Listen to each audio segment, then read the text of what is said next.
Good afternoon. This is Clark Neighbors with BIS Commodities in Cedar Rapids, Iowa, with the market recap for the week ending July 28, 2017. As we approach the last weekend of July and we approach further along in the growing season, let's see where we are with some of the commodities here for the week and also for the month of July. For this week, December corn down 4 cents. Beans down 9, wheat down roughly 18 cents, cattle for what it's worth down 3.80. So kind of a tough week in most of the commodities. Now, looking over the last month, very flat in the corn. Corn, the market that seems to be going nowhere, is down a penny.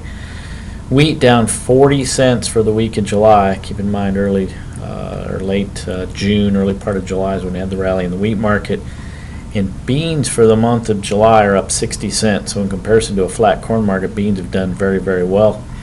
Cattle market again down about $3 for the month. Now, side note here, the dollar index, which continues to see lower levels almost on a daily basis, down again today, down again for the week, and I think it's at the lowest levels we've seen since last summer.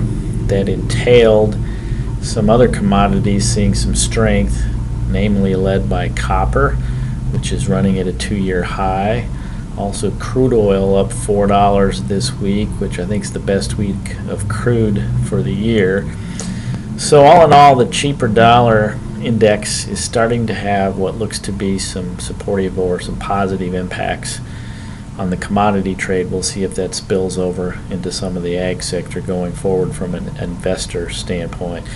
Beans today had a little bounce based on weather premium being built back into the market, and also the courts struck down the initial EPA lowering of the RFS standard for 2015, which gave bean oil a nice boost here on Friday, taking it the highest levels we've seen since winter as far as the bean oil. Gave it a nice little uptick. Commitment to traders report today. We continue to see length in the ags. Corn is 106,000 long. Keep in mind this is as of last Tuesday, so there's probably a little more length to come into this market as of today for the balance of the week. Wheat at 27,000 contract long, and beans at 50,000 contracts long. So the story will be for the funds or the outside money, will they continue to want to have length in these grain markets going forward as we approach the tail end of the growing season and also harvest. Keep in mind August 10th, which is a week from this upcoming Thursday, will be the August crop report.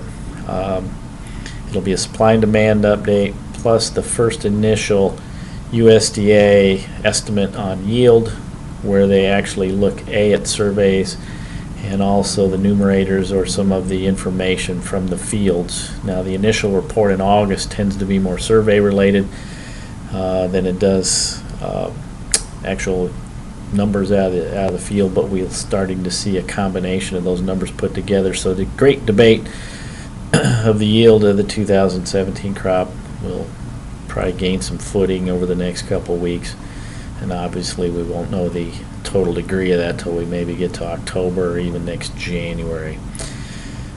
Soybean basis continues to firm. Good week of export sales on soybeans. Most in the trade are looking for that soybean export number to actually increase in the next supply and demand update. Corn sales this week were very poor. The market's anticipating exports on corn to be lackluster, if you will, through the balance of this crop year and probably the first quarter of 2017-2018 crop year, based on the size of the Safrinha corn crop out of Brazil and also the Argentine corn crop. Both are currently and through the harvest time here in the U.S. cheaper than U.S. corn.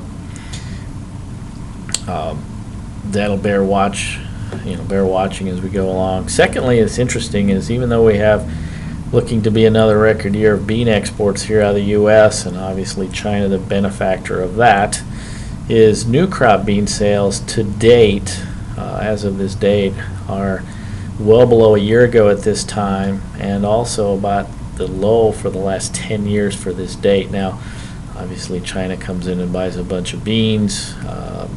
That could change. Are they looking for cheaper prices as we approach harvest? It'll be interesting to watch, but bean basis continues to be pretty solid. Corn basis is very wide, and spreads continue to widen to some degree. We've seen as good a carries in the corn market, and to some degree the bean market we've seen in several years. But from a flat price standpoint, the market seems to be in a big hurry to go nowhere. What's supporting the market is concerns on some areas of the Midwest and the effects of dryness in some areas, especially in the western corn belt and the northern plains, and the impact on the corn and bean crop there, and also some wetness in some other areas, namely in the eastern corn belt. There is a tremendous amount of old crop corn to move yet out of the country. That's keeping the basis very wide. Keep in mind, harvest is, all of a sudden quickly approaching. So from a standpoint of this old crop movement looks to be, especially on corn, going to continue to have kind of a negative bias as we approach harvest. From a producer standpoint, look for rallies to lock in corn prices, short-term rallies, those that have the ability to hold on farm. Look at some hedges, mainly out in the March, to lock in some of that carry, and then wait for better basis down the road. I think there's some merchandising opportunities for a producer to look at those kind of things. So in hindsight, weather will continue to be the driving force on a day-to-day basis. With the movement of the market, we seem to have conflicting reports out of the different models right now.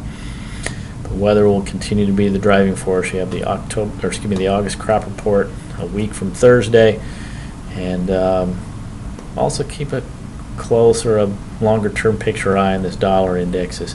That could have some positive impact on demand going forward. If you have any questions, please feel free to call us at BIS Commodities. Phone number is 800-373-2525. Catch us on the web at biscommodities.com. With that, we hope everyone has a great weekend.